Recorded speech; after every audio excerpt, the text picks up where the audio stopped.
Today's show is sponsored by the ABV Barrel Shop. The ABV Barrel Shop is located in the St. Louis metro community of Arnold, Missouri. The ABV Barrel Shop is focused on one thing, single barrels.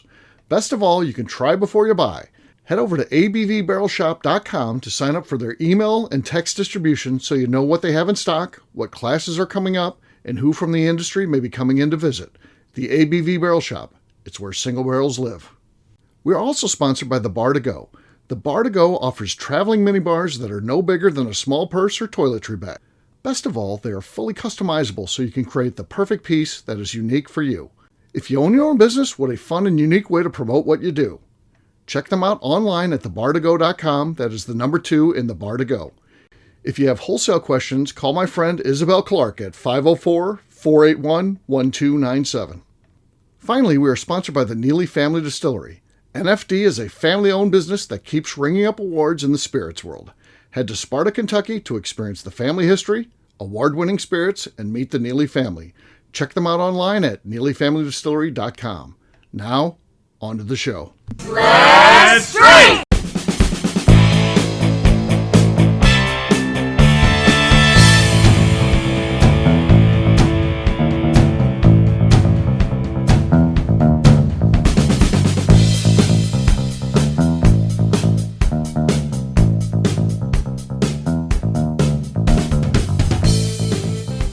Welcome to the Bourbon Daily, the podcast about everything bourbon delivered to you every day of the week. Today on the show, we talk about the fact another 2.7 million visitors came to Kentucky to explore bourbon in 2025. Whoa. We want to find out if this quest is continuing, and perhaps it's the reason that we're hearing about bourbon being on the ropes.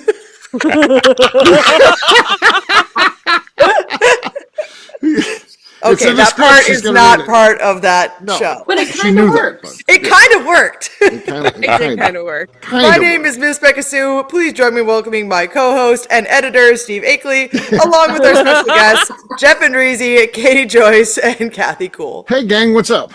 Hello. Hey, everyone. So we're going to be talking about bourbon tourism, this whole gloom and doom thing, and I get it. It keeps getting worse, and there are problems. That's the thing. I don't want to glaze over and be like, "There's no issues with bourbon at all," and duck my head in the sand and be like, "Oh, there's no problems." There are problems, but I don't think things are as bad as being painted for the most part. Those that are doing things right, I think we're going to be okay, and I think the tourism numbers reflect that. I just think that there's been this big glut, and that's been something that we've talked about on this show. Like, where's all this whiskey going to go? There's all these stories about a $300 million distillery, a $250 million distillery, a $400 million distillery. They're opening all these great Taj Mahal places up, and fine, that's cool. Who's going to drink all this? And I think we're seeing the problems of that now, something we talked about for years. But we'll talk about tourism and the numbers, and we'll get to that after the break. For right now, though, we're going to go back to Katie and see what she wants to talk about. Today, I would like to know something about each one of you that most people don't know. Okay.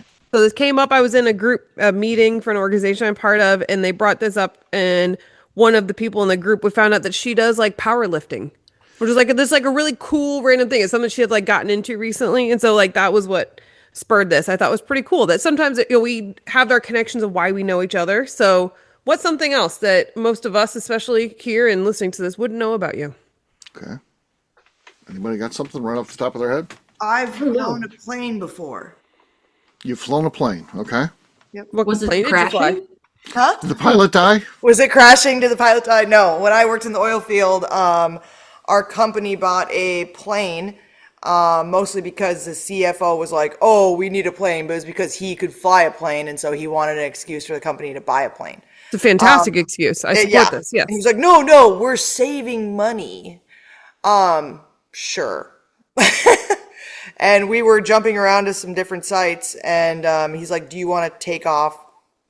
Do you want to like take off in the plane?" And I was like, "What do you mean?" He's like, "Do you want to?" He's like, "Take off's the easiest thing." And I was like, yeah, I guess. Yeah. And so I took off on the plane, and I piloted the plane for 2.5 hours. I did not land the plane. That is the hardest part. Can't Yeah. confirm. So I did take off and flew a plane for 2.5 hours. and I can also drive and have a key for a locomotive. Okay. Wow. Okay. So I did not know any of that. Unknown. Pretty cool. Okay. Well, all right. KK, you got anything people don't know about you? I'm an open book. Well, there's something we don't know about you. there's something we Something don't like know about cool from your childhood, or like something that like hasn't come up. Did that you people win would- any awards that we don't know about? Yeah. Come back to me. Let me Come back think. to you. Okay. All right, I can jump in. So you guys have heard a lot of my stories, stuff that I've done, oddball things. But in South Dakota, Balmy.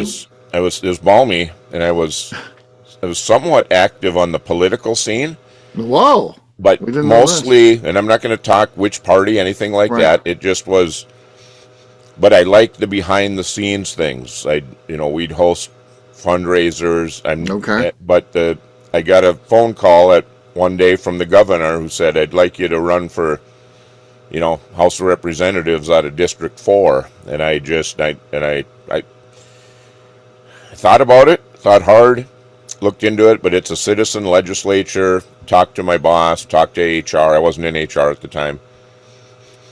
Yeah, you can take a bunch of vacation and do all of that, and you'd have to recuse yourself from anything dealing with Otter Tail Power Company, But I ultimately turned it down. But the reality is, one, it would have been a heck of a financial challenge. But the reality was, I'm not a campaigner. I couldn't do what those people do. Really? I cannot get in front of a group day after day after day and beg for votes and beg for money and do those things. It would kill me. It wouldn't. I couldn't do it that often. Okay. So, but Sad. that's Sad. You could be president of the United States right now.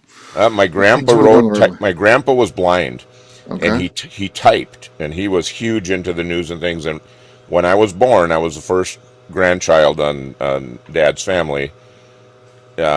He typed out a letter to my dad, and I still have it. It says, "Ooh, Jeffrey David, he's going to be president someday." I got a letter from Grandpa. Aw. Okay. Okay.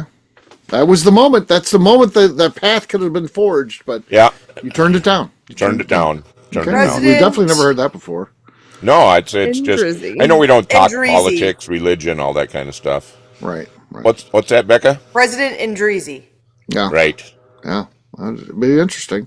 It'd have been awesome when someone played me on Saturday Night Live. That would That be That would wouldn't be. great, That'd be yeah. fun. That'd be fun. It would suck though because no matter what, it's too divided. 50% of the people would absolutely hate you. Hate you. Yeah. Right. Like, there's no middle ground. We used to have politicians where kind of both sides kind of somewhat liked them, maybe disagreed on some things. There's no middle ground at all anymore. It's just No, you're this yeah. side you Completely like that polarizing. that person. If you're that side you like that person, and that's it. That's it. Yeah, you're either Hate me. right or you're wrong, and it's Yeah. it's never that clean. No. Right. Katie, how about you? Anything that people don't know? Yeah. So, most in other groups, it's nice that my answer is usually like, I have over 400 bottles of whiskey or whatever. But obviously, you all, that's no surprise here. Also, considering most of it's in the background of the video currently. But so in high school, I did track and field. I threw the shot put and discus, but I broke my school record for shot put in high school. Nice. There we go. Yeah. It is one of the only sports where height doesn't really give you a huge advantage. And so being a 6'1" individual, I somehow found the sport that height didn't really matter all that much, but I still managed. You still manage. You Where did you go? still won. All right. You could put that shot. That's awesome. That's right. I loved it. thought For mine, I've talked about it a couple times, and so people that are longtime listeners will have heard it. I love Christmas music between November 1st and December 25th. I actually don't like it coming to December 26th. I'm done with the Christmas season at that point. But I don't know. It takes me back to my childhood. It's one connection that I really firmly have with my mom. Most of the things I talk about are things that I did with my dad and stuff like that. But the kickoff of the Christmas season in our household, when I was a kid, and I'm talking about a little kid because we're talking about records, because we would move from records to 8-tracks to cassettes to electronic music in my lifetime. But so back when I was a little kid, my mom would the Christmas records would go away. They go to the basement because we had the hi-fi, but there's only so much room, so the Christmas records would be put away. But when I don't know, November 1st, my mom would say, "Let's go downstairs and let's get the Christmas records," and she'd flip through them. She had tons of them. She'd flip through them and be like, "Take this one, this one, this one," and then we'd start listening. November 1st, we'd start listening to Christmas music, and of course, as you're a kid, Christmas is everything. You're getting ready to get a bounty of gifts from Santa, and it's all about you, really, because you're going to be getting a bunch of cool stuff, and then you get some underwear thrown in there and stuff, which you don't want, but that's how it was in my house. But yeah, so Christmas music is something I still have a fondness for. I probably got more Christmas songs than I have regular songs on my thing, because I create this. I have a list of favorites that's over 24 hours long, so I like to say I can play 24 hours straight without repeating a song, and it's just my thing. I like to, and I kind of like all artists. So and when it comes to Christmas, so that's kind of a cool thing. You have fun. because I have like two different, well, kind of three, I guess, different like ways I like to, because I'm a Christmas person as well, you know that. I've got like three different types that I like to listen to. I like to have popular Christmas music, which is like kind of anything from any time. Right. There's classic Christmas music that I Yeah. have, Yep. and then I I'm kinda also same way. have it like instrumental. Yes. Do you have one of A those lot of too? I Because do. that's really nice sometimes. Just I listen, like the 'cause you don't instrumental. want, Yeah. like during like dinner, or like when I'm putting up, like depending on like what Christmas thing I'm doing, sometimes I just want just the instrumental part, and I don't want to be hearing rocking around the Christmas tree. Right. Yeah. And some I like, agree. I love the instrumentals, yeah, and I that do is too. definitely. I have a whole instrumental playlist Yeah, that I focus on. That I love. That a lot of those kind of can get into jazz and stuff like that, which is yeah. cool. I, Jazz Christmas music's awesome. I will add on to Becca's, and again, it's just mom's favorites, and these would be kind of old time yep, classics, the ones that she listened to. Those are always extra special to me. So Dinah yeah, Shore singing the 12 Days of I Christmas and like stuff that. like that. yep. Just those type of things. I can't start as early as you do, Steve. It's always the day after Thanksgiving, and then all my Uh-huh. Sirius XM and my pickup I'll program all the Christmas stations, and I can, just bounce between the ones, finding the type I'm in the mood for. So, like Becky, Right. you've got several styles. There's just certain times that there's There's a some of certain it that just style works. won't. Cooking dinner when it's kind of chilly outside, I and like know. if you're lucky, it's It's snowing. I'm perfection. in Kentucky now, so I never get to see fucking snow anymore. But like a little bit of snow, you're Snow cooking dinner. flurries. It's The awesome. instrumental, like moody Mug of Yes. Christmas Tom music's and like, Jerry in your hand. yeah, exactly. Yeah. You're making Oh like a yeah. hot toddy or something. The instrumental one is like perfect for that. Yeah. Where when you're putting up the Christmas tree, having the actual songs is great, because Yeah. you're kind of like you're bebopping around, and you're like happy putting up all the stuff, and you're like you want to listen to the classic stuff, you know? Yeah. KK, how about you? I ran a marathon. Okay. Oh, okay. Nice. That You might be compl- something you people don't know completed a about me. marathon? Did you? I completed a marathon. That's Wow, I've Very that's never done amazing. nice. that. I That's did a pretty cool. half one time, but again, I'm not really running. I'm kind of slogging, so a lot of walking. But I did a half, Is and slogging slow jogging? yes, it Yes. is. Yeah, yeah. Also known as walking to other people, but that's okay. But incredibly sore the next day. I can't imagine what would have happened if I would have done a whole marathon. Did you That would- train?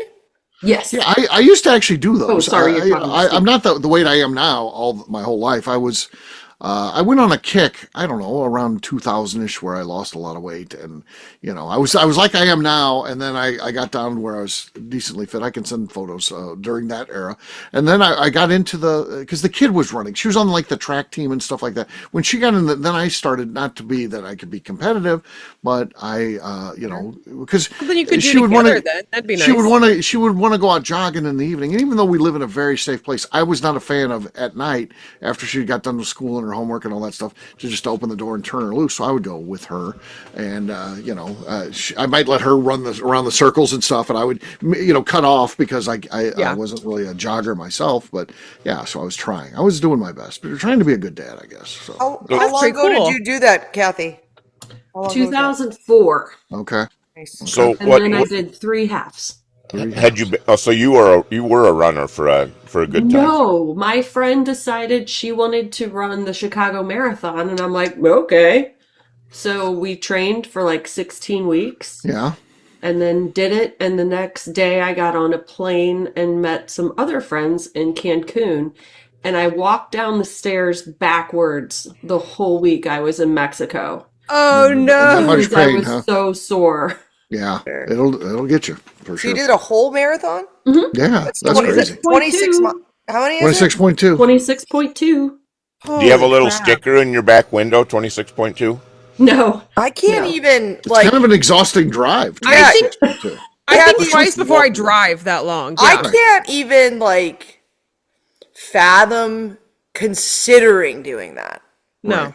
It That's So the wild. fact took that you me did many that hours. is like, I mean, props to you, man. Like, I don't even think I could ever even, I yeah. feel like it would take me like 13 hours to do that. Yeah. Like, took I'm like, me if they're just like, under 6. I was one of the last people. it doesn't matter. under 6, that's incredible. Yeah. That doesn't, like, you still did Oh, it. I still got the medal. That's what I Yeah, wanted. you I still wanted the completed jewelry. it. I don't know that I could. Like, I better be being chased for 26 and a half miles. And that maybe would get me going I that would far. just accept fate. I'd just be dead. Yeah, I'd be like, I'm getting Just lay murdered. down. All right. All right, let's do this. I'm gonna just lay down here Yeah, and let's I do don't know this. I'd that I make could like do that. 2, maybe 3 miles in. Okay, well, I gave it a good fight. I guess I'm just dead now. Partial. Yeah, that sounds. Yeah, well, congrats to Kathy on that. On that note, we're gonna drink. What is everyone drinking? I'm gonna go first. I've got Rye 3 here. I've got their cigar shoes. I like cigar blends. I don't smoke cigars. Don't really have any interest in those, but I do like a good cigar blend. So let's hear this one. Here we go. Decent. I don't know. It was clean. Could be enough. We'll see what happens. We'll see how this plays out. Next up is going to be Becca. Let's see what Becca has. I've got some Oxmoor Kentucky Straight Bourbon here. Oh, brand new, it looks like. Yep. He wants to come back to you? It looks No, like I've got it. Just Okay. wait Patience. 1 sec. Like, it's dark in here. It's like She's lost her light almost. There we go. All right, here we go. Okay, that's our leader. That was good. It was That's good. clean. No fouls. Perfect cork pop, really. Jeff, you're next. Got a bottle of Art of the Spirits, the 300 Spartans Leonidas. Oh, okay. Oh, nice. Okay. That was nice, but still sloshy and not loud enough. Becca has the lead. Katie's next. I have Boxing Bear. This is a Studebaker. Oh, that's a good one. I did not try it yet. I didn't take my time to try any of the Boxing Bears while I was there yesterday because I knew I was going to get them. So Right. Yeah, can't really go wrong with this stuff. Okay. Woo, that was really good. That would win 98% of the shows. It's not going to take this one, though. Becca has the lead. KK's last but not least. I don't expect to win because it's been opened, but this is my Yellowstone the Challenge coin pick. Okay. Oh, sweet. Okay. Not a lot going on there, but again, special bottle for sure. But that means our winner is Miss Becca Sue. Cheers to her. Cheers. cheers. All right, we'll take a quick break. And then when we come back, we're going to be talking about tourism in Kentucky. That's a strong indicator of how the bourbon world's doing. We'll do that in just a few.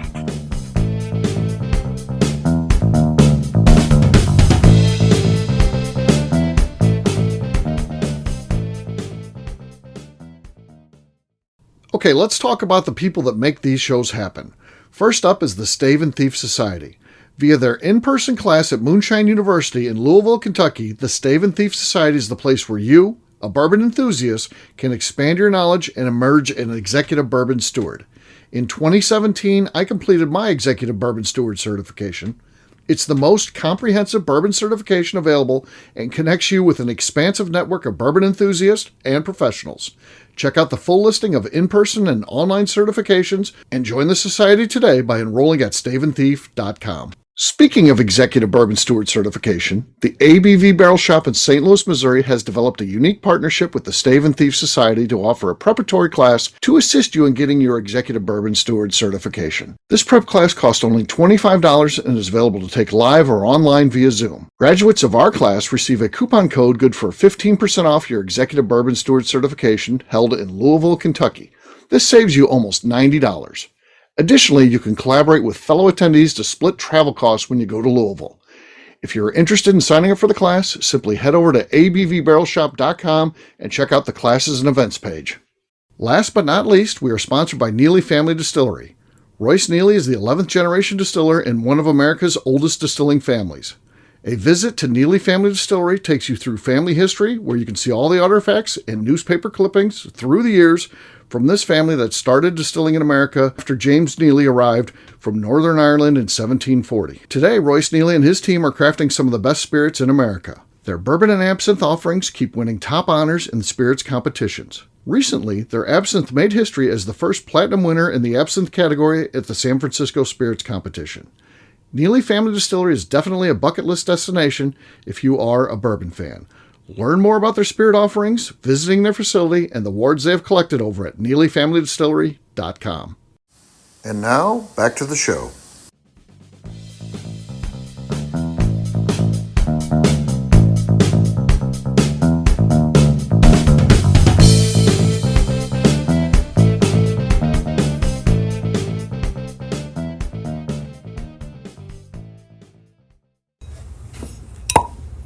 Solid cork pop.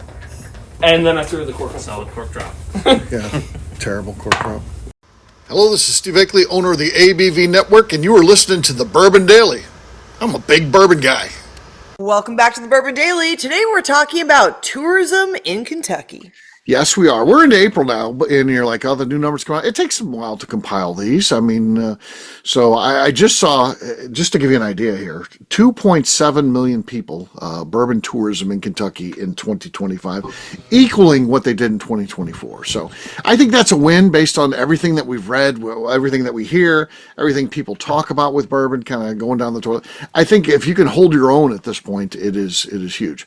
To put it in perspective, though, the number one tourist state in the all 50 states is Florida. 148 million visited Florida to do Florida things. That's crazy. That number is just awe-inspiring. 148 million. Wild. Honestly, Are they like?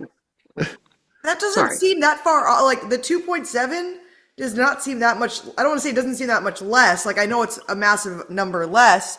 But considering that it's Kentucky versus Florida, like that's a huge number. Like they've got fucking beaches and they have Disney everything. World. Right, yeah. So like, yeah, you're talking one specific industry, broad industry. Is this bourbon, is this just for bourbon or is this for just bourbon? It's just bourbon. Oh, so this is not including the Ark encounter. This is not including the horses. No. So tourism in general, there's more than that because we get so many people here for just the Ark encounter. Jeez. Tourism is important in Kentucky. Healthcare, I think, is still number one.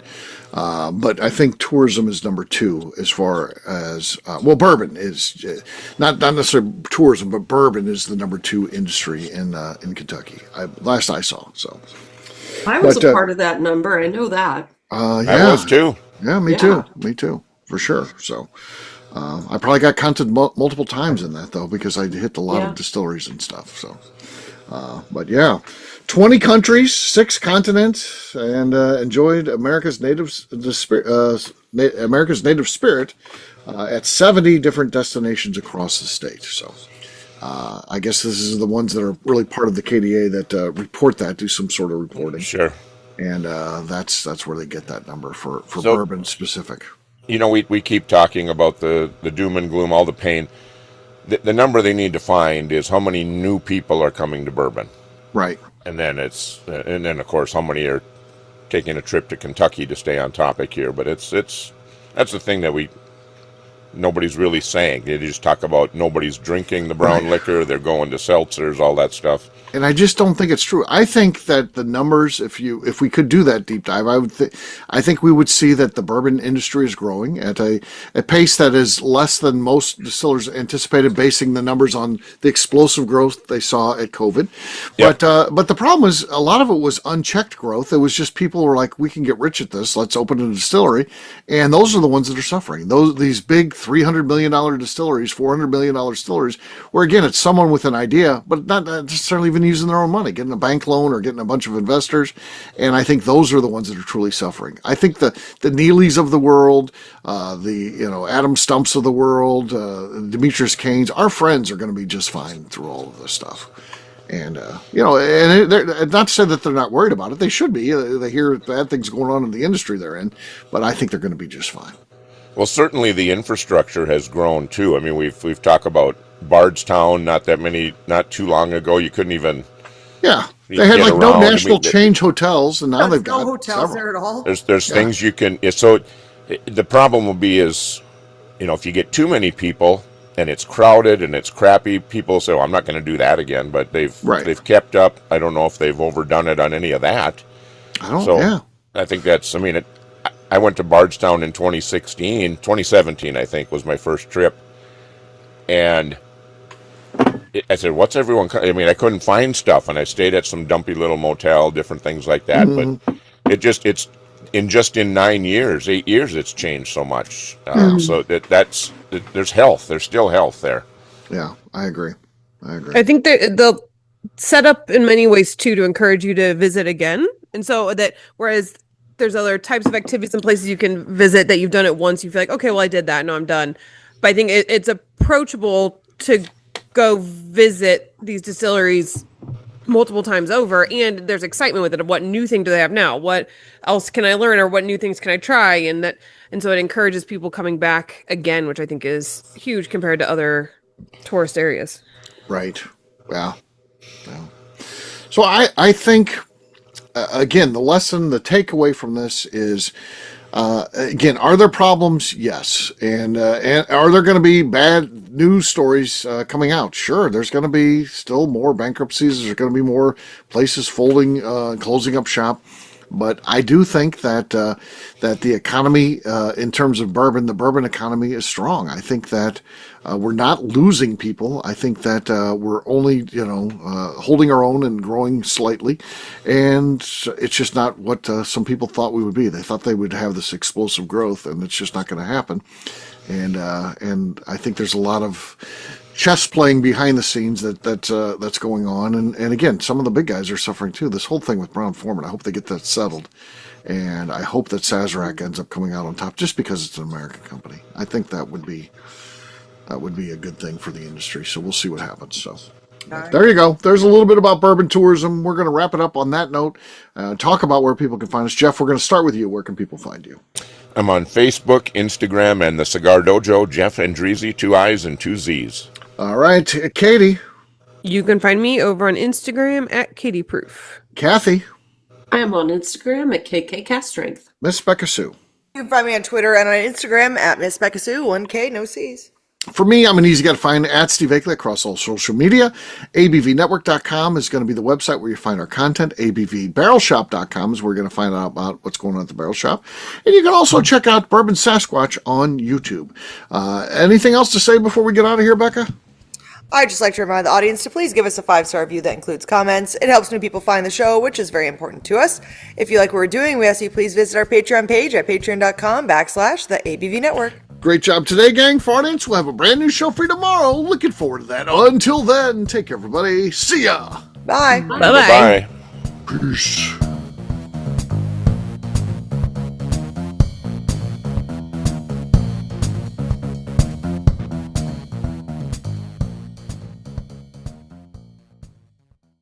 Before we let you go, let's talk about one last thing. The ABV Barrel Shop in the St. Louis community of Arnold, Missouri. The ABV Barrel Shop is focused on a couple of things. First of all, single barrels.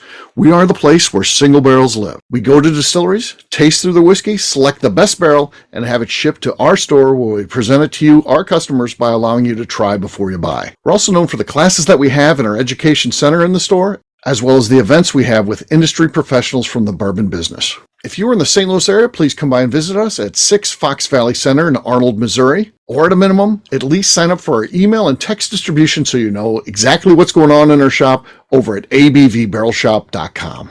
This is Steve Akeley, owner of the ABV Network, signing off. We thank you for listening to our programming and truly appreciate your support.